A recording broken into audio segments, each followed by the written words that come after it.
আমি এই শহরে নতুন। শুনেছি মনমুন বলেছে। আপনি আমার ব্যাপারে খোঁজ নিয়েছেন? নিয়েছি তো। আমিও আপনার ব্যাপারে খোঁজ নিয়েছি। ভালো, তা কি খোঁজ খবর নিলেন আমার ব্যাপারে? সেদিন দেখলাম না আপনাকে, দেখছেন তো? মানে ভাল লাগলো। ভাল লাগলো মানে? কি ভাল লাগছে? আপনার সেদিন আপনার জামাটা খুব ভাল লাগছে। ওইটা আমার কলেজ ড্রেস ছিল, আমি ওই দিন কলেজ ড্রেস পরে আসছিলাম। হ্যাঁ, তো কলেজ ড্রেস সুন্দর হতে পারে না? কলেজ ড্রেস খুব সুন্দর। মুনমুন আর আমি দুজনেই কলেজ ড্রেস পরেছি। তুই মুনমুনের কথা জিজ্ঞেস না করে আমার কথা জিজ্ঞেস করলেন কেন? আমি তোকে খেয়ালই করি নাই সেদিন। আচ্ছা, আপনার নামটা কি? আমার নাম নীলা। আগে পরে? নীলা নামটা কি খারাপ নাকি? আগে পরে কোনো নামের দরকার আছে? থাকে না, মানুষের আগে পরে নাম তো থাকে। না, আর কিছু জানার আছে? আমি একটু আসি, ওরা কথা বলুক, আমার কাজ আছে। এই যে শুনেন, আপনার ভাইয়ের সাথে যাবেন। কিসের এত ইম্পর্টেন্ট কাজ? না, একটা কাজ আছে। কি কাজ? জরুরি একটা কাজ আছে। গার্লফ্রেন্ড আছে? না, নেই। তাহলে কিসের ইম্পর্টেন্ট কাজ? অফিসের ফোন একটু রিসিভ করতে হবে। আচ্ছা, তাহলে তো ইম্পর্টেন্ট। হ্যালো, এই তো ভাইয়া। জি ভাইয়া, পড়াইছি। ঠিক আছে। আমি কিন্তু নীলাকে আসলেই পছন্দ করি। তুমি যদি মুনমুনের সাথে এতদিন প্রেম করে ওকে ছেড়ে দাও, এটার প্রভাব নীলার উপর পড়বে না? ও ভাববে যে ওকে আমি ছেড়ে দিব, ও তো আমাকে কখনোই বিয়ে করতে রাজি হবে না। তুই কথা বলছিস মাত্র একদিন এই মেয়ের সাথে, এখন বিয়ের প্ল্যান করে ফেলতেছিস? পিকচার এখনো বাকি আছে আমার ভাই।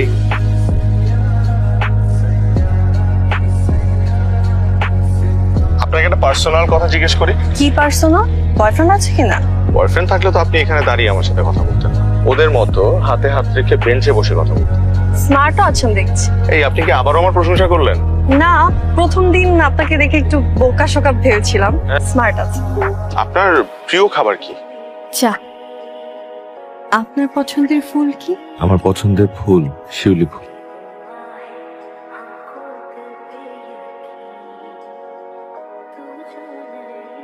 আর পছন্দের জায়গা কোনটা? এই জায়গাটা। আপনার পছন্দের রং কি? লাল। আর আমার পছন্দের রং কালো। আমার না আপনাকে কিছু বলার আছে। আমারও আপনাকে কিছু বলার আছে। বলেন। আজ না, কিন্তু তুমি আর আমি যেদিন আপনি আর আমি ঘুরতে বের হবো সেদিন বলবো। আপনি চাইলে আমাকে তুমি করে বলতে পারেন। আপনি চাইলেও আমাকে তুমি।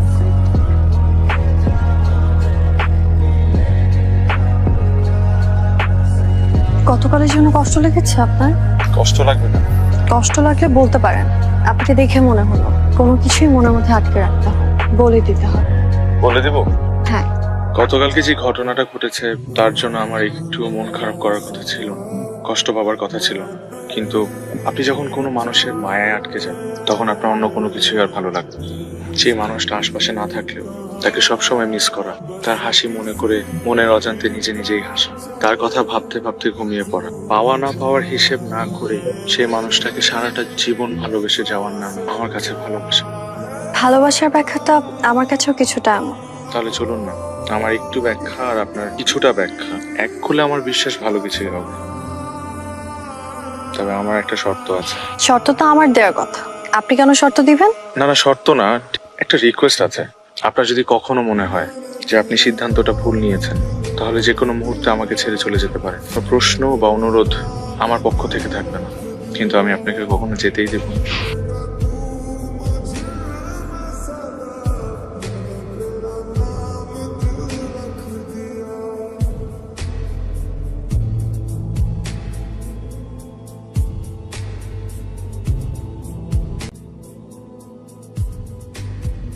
তোমার ভাই কত রোমান্টিক, কত সুন্দর করে কথা বলে, আর তুমি?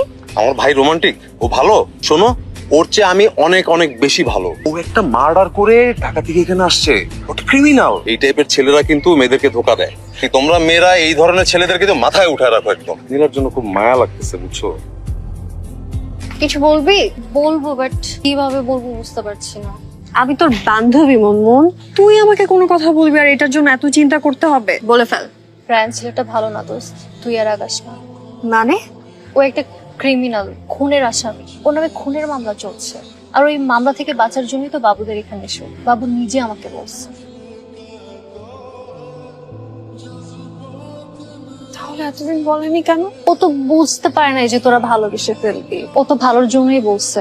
একটা কথা কি জানিস, আমরা যখন কাউকে বিশ্বাস করতে ভয় পাই, কাউকে ভালোবাসার নামে ঠকতে ভয় পাই, ঠিক তখনই আমাদের জীবনে এমন একজন মানুষ আসে যে সব অতীত ভুলিয়ে দিতে চায়, বিশ্বাস করাতে শেখায়, ভালোবাসতে বাধ্য করে, এমনকি এতটা ভালোবাসা দেয়, এতটা আদর যত্ন দেয়, এতটা মায়ায় জড়ায়, মনে হয় এই বুঝে ওই মানুষটা চলে আসলো রেখে যাওয়ার জন্য।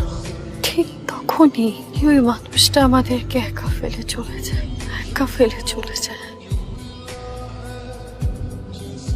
রায়ান, আচ্ছা তুই এই মেয়েটার সাথে সম্পর্কে জড়াইছিস ভালো কথা, ব্যাকগ্রাউন্ড সম্পর্কে একটু খোঁজ খবর নিবি না? জানি তো, আমি খুব ভালো করেই ও সম্পর্কে জানি। ও খুব ভালো একটা মেয়ে, খুব লক্ষ্মী একটা মেয়ে। দেখ নীলার ক্যারেক্টার একটু ঝামেলা আছে। মানে নীলা যখন ক্লাস 9-এ পড়তো তখন একটা ছেলের সাথে ও বাসা থেকে পালা গেছে, তারপরে ওরা বিয়ে করে 3 দিন ছিল একসাথে। আই এম সরি, আমি নিজেই জানতাম না পুরো বিষয়টা, আমি আজকেই জানছি, জেনেই আমি তোকে জানাইলাম।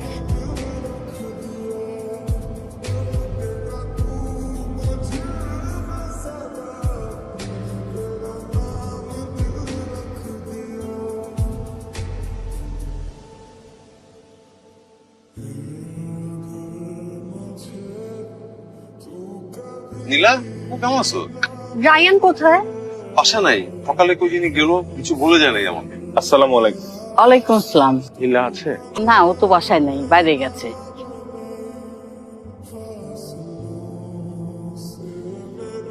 আমার আসলেই ভুল হয়ে গেছে। আমারও ভুল হয়ে গেছে।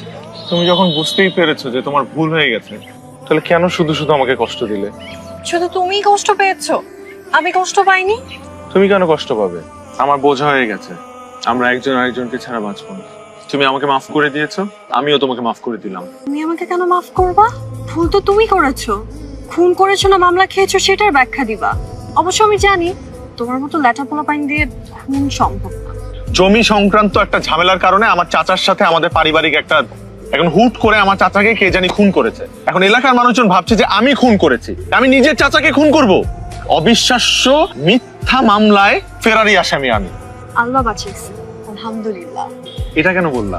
একটা খুনিকে ভালোবেসে ফেলেছিলাম, গিল্টি ফিল হচ্ছিল। তুমি খুনি বলতেছো কাকে? আমি না বললাম এটা একটা মিথ্যা মামলা। এই ভালোবাসা তোমার? আমারই ভুল। আর তোমারই তো ভুল, এখন পর্যন্ত তো নিজের দোষটা স্বীকার করো নাই। আমি কি অন্যায় করেছি?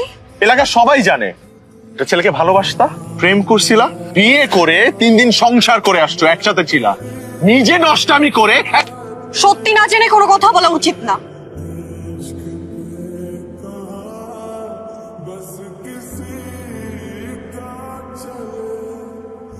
তোমাকে যা বলছি আমি আসলে আমি একটা কথা মিন করে বলি নাই, ভুলে বলে ফেলছি, সরি। দেখো, মানুষ যেটা ভাবে এরকম কিছুই না। এখন আমার বয়স কম ছিল, ছেলেটাকে বিশ্বাস করেছিলাম, সেজন্যই বাড়ি থেকে পালিয়েছিল। এলাকার মানুষজন এগুলো বানিয়ে বানিয়ে বলে যে ওর সাথে আমার বিয়ে হয়েছে, আরো কত কি। একটা মেয়ে টানা 3 দিন রেল স্টেশনে বসেছিল, তার কাছে বাড়ি ফিরে যাওয়ার থেকে সুইসাইড করাটা সহজ ছিল। তারপরেও সে কঠিন কাজটা করেছে জীবনে ভালো কিছু পাবে বলে। তুমি যদি সবকিছু জেনেও আমাকে ভালোবাসো, তাহলে আর যাই হয়ে যাক না কেন, জীবনের শেষ দিন পর্যন্ত আমি তোমার সাথেই থাকবো। শোনো মায়াবতী, সর্বকালের শ্রেষ্ঠ সুন্দরী তুমি আমার। তুমি ফুল নও, তবে ফুলের চেয়েও বেশি।